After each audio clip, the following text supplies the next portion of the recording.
Today, we're going to plunge right into the start of the 2025 NFL season, focusing particularly on two big NFC North rivals, the Chicago Bears and the Detroit Lions. Yeah. We'll look at their early challenges, sure, wins and losses, but also like the human side of it, leadership, decisions, what really drives these teams. Exactly. And you've given us a great stack of sources here, detailed team stuff, league news, even digging into the science of motivation. Right. So our goal really is to connect those dots, show you how, say, a coach's emotion after a game or a quarterback's learning style or even team history, it all ties back to what inspires people. Okay. We'll get into the strategies, the personal stories, and yeah, the psychology behind success and bouncing back on the field and off. Okay, let's unpack the Chicago Bears first then. Because, wow, 106 season, and there's just this huge weight of expectation, isn't there? Palpable, They're really trying to turn things around after, what was it, 5-12 in 2024, plus that 4-year playoff drought. 6 years, no NFC North title. Yeah, and what's really striking is just the sheer amount of change. I mean, think about 2024 firing Coach Eberflus midseason. That's a first for the Bears. A big deal. Huge. Then the interim, Thomas Brown, finished 1-4. So now you have Ben Johnson stepping in, first season as head coach there. Coming over from Detroit. Exactly, where he ran that top 5 offense for 3 years, led the league in scoring last year. That kind of change at the top, it always signals a major shift in direction, a new philosophy. And it's definitely not just the coach. The roster looks pretty different, too. I mean, yeah, they kept guys like Blackwell and Ogbongbemiga on D, but then you see Keenan Allen gone, Tevin Jenkins gone. Yeah. Those are notable names. They are. But look who they brought in. Free agency grabs like Grady Jarrett, Drew Dahlman, then trading for veteran guards Thuney and Jackson. That's serious investment. Plus the draft picks. Loveland at tight end, Burden at receiver, all leading up to Caleb Williams, of course. Right, so you've got this totally revitalized setup. McCaskey, still chairman, Poles as GM, Johnson as head coach, Dennis Allen brought in for the defense. It's comprehensive. And that offensive line being completely revamped, as you said, that sounds crucial. Absolutely critical. You have a number 1 pick at quarterback. You have to protect him. So Williams, Bajent, Keenum in the QB room. Swift, Monangai running, Moore, Odunze burden catching. The plan seems pretty clear. Give Caleb Williams the support he needs. So all these moves, this new energy, how did the preseason actually look? Because they had that tie with Miami. Yeah, then that huge 38-0 win over Buffalo. Right, and then that nail-biter against the Chiefs, the 29-27 comeback. It really felt like, okay, here we go, momentum's building. Exactly, and that, I think, is what made the Week 1 regular season loss sting so much, especially losing to the Vikings, because those preseason games, particularly the Chiefs one, probably set expectations maybe a little too high. Maybe. They were up 17-6 through 3 quarters. Williams ran one in. Noshawn Wright had that massive pick six. 74 yards, yeah. Looked like they were cruising, but then just collapse. 21 unanswered points allowed in the fourth. Oof. Losing 24-27. That's a tough way to start, especially with all the hype. And against another rookie QB making his debut, J.J. McCarthy. Yeah. And this is where it gets interesting, leadership-wise. Coach Ben Johnson, he said he was pissed off. Right. But it wasn't just anger, was it? It was the immediate accountability. Exactly. He was disappointed in himself, too. Yeah. Said there were a number of things that I could have done better, pointed straight at the penalties, 12 for 127 yards. Yes. Called him killer. And the run game issues, yeah. Williams being the leading rusher, that's not the plan. Not ideal. No. And for a new coach, especially an offensive guy like Johnson, to own it like that immediately, that says a lot about his style. He didn't make excuses. He talked about struggling to find rhythm in the play calling, needing balance. And Williams himself admitted he didn't have a great game after that hot start. Said he fell apart, made mistakes near field goal range. But he also praised Johnson, right? Said he got the plays in fast, called it a growing process. Yeah, that dynamic seems important. The coach takes blame, the young QB owns his part, but trusts the process. Absolutely crucial. It turns a bad loss from just demoralizing into maybe a learning moment, a catalyst. We'll see. That upcoming Lions game suddenly feels massive, doesn't it? Like a real must-win for morale. Totally. And speaking of pressure, let's zoom in on Caleb Williams, number 1 overall pick, 2024. The weight on his shoulders must be immense. Oh, absolutely. Especially in Chicago. Yeah, you hear about that nightmare scenario for fans, right? Yeah. The fear of another Trubisky or Fields situation. This feeling that Williams has to break the curse, become a superstar. And that pressure probably ramped up after his rookie year, only 5 wins, while his draft mate Jaden Daniels was lighting it up, becoming an instant superstar. That comparison is tough. It is. But then you dive into the sources, and there's this strong counter-narrative starting to emerge about Williams. Right. Because you had one report surface alleging things like being disrespected, insubordinate, sloppy fundamentals. Yeah, walking away from coaches, that kind of stuff. But then other sources push back hard on that. They paint his rookie year as happening inside an organization that was, frankly, in chaos. Coach fired mid-season, an offensive playbook under Shane Waldron called a disaster. That context changes things, doesn't it? Completely. So the counter-reality, as you called it, points out that even with all that dysfunction, Williams still threw for over 3,500 yards. 3,541 yards, yeah, which is fifth all-time for a Bears QB in a season. And a 20-6 touchdown to interception ratio, that's pretty solid for a rookie in that situation. And things like the wristband for plays. That's not unusual for a rookie, is it? Not at all, especially coming from college systems. And the work ethic claims. His private QB coach flat out denies them. Says Williams is among the most committed athletes he knows, breaks down film like a coach, prefers studying on his own, kind of like Rodgers or Herbert, apparently. Interesting. And it raises that question about coaching fitting the player, not the other way around. Exactly, like the reports about him preferring visual learning. So the staff, working with the QBs, simplified the cadence to ready, set, go. Right. Not him demanding it, but an adaptation. A coaching adaptation, exactly, to help a rookie playing behind a line that gave up, 68 sacks. 68, wow. So the new staff under Johnson seems to get this. They've adjusted teaching, used simplified terminology, clean play designs, and reports say Williams is flourishing now. And the dyslexia point that came up in the sources. Yeah, if that's accurate, it's important to understand it's not a cognitive issue. It's a different way of processing. It can even benefit things like visual spatial awareness, creativity, pretty useful for a QB, right? It just means coaching needs to be tailored.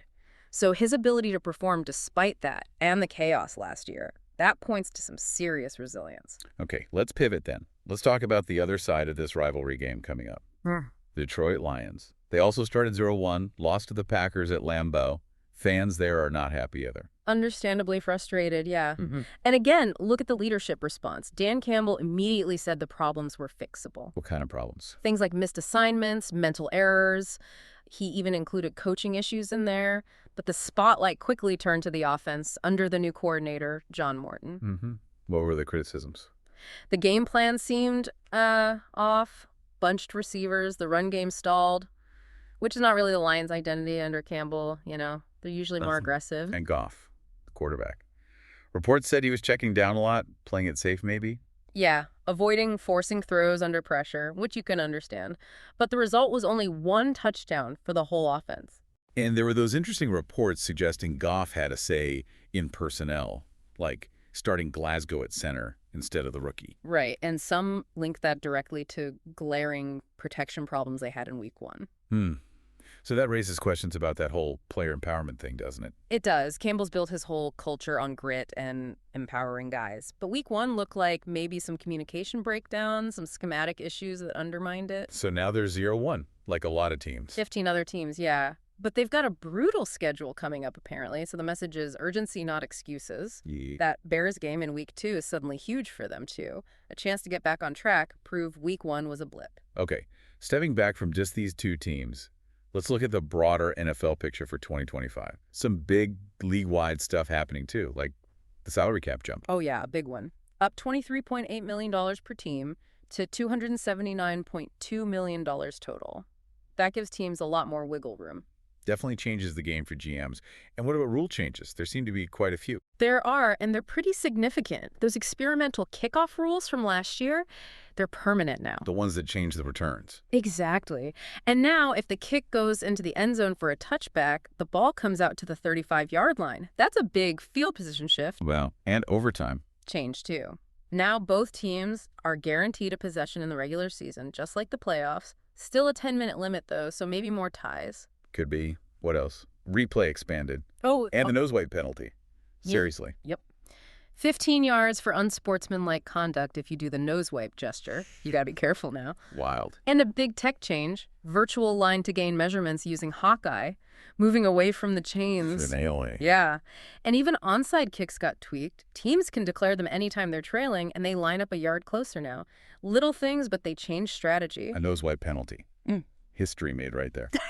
Speaking of history, though, the NFL recognizing those old AAFC records from the late 40s, what does that actually mean? It's actually a really cool move. It brings some amazing achievements into the official NFL record book. Like Marion Motley. He now officially has the highest yards per carry average for a running back, 5.7. Incredible. And Paul Brown gets credit for 7 league championships as a head coach, tying Tom Brady for starting QBs. The 48 Niners get rushing records, and the 48 Cleveland Browns. Their season is now officially recognized as a perfect season, alongside the 72 Dolphins. Wow, that's huge for the Browns. It really is. It just enriches the whole history of the league, acknowledges those early pioneers, adds layers to the story, Yeah, absolutely. And we're seeing uniform updates too, right? This rivalries program. Mm-hmm. Debuting for AFC East and NFC West teams, special designs just for divisional games. Like the Chargers, they've got new gold Charger Power jerseys and an all-navy Supercharger look. Nice. Steelers have a throwback too. Yeah, a 1933 throwback with a Goldman helmet. Pretty sharp. But these aren't just, fashion choices. Right. There's often more to it. Definitely. Like the Bears wearing that patch for Virginia Hayles McCaskey all season, her VHM initials. She passed away at 102 back in February. A huge figure in the league. Absolutely. And as part of that tribute, they won't wear their orange and white throwbacks this year. Similarly, the Colts have a patch for Jim Irsay, their owner, who also passed in 2025. It connects the current season back to the people who built these franchises. It's a human touch. Okay, this is where I think it gets really fascinating. We look at all this NFL stuff, the pressure, the disappointments, like week 1 for the Bears and Lions, the scrutiny on Caleb Williams, Ben Johnson taking the blame.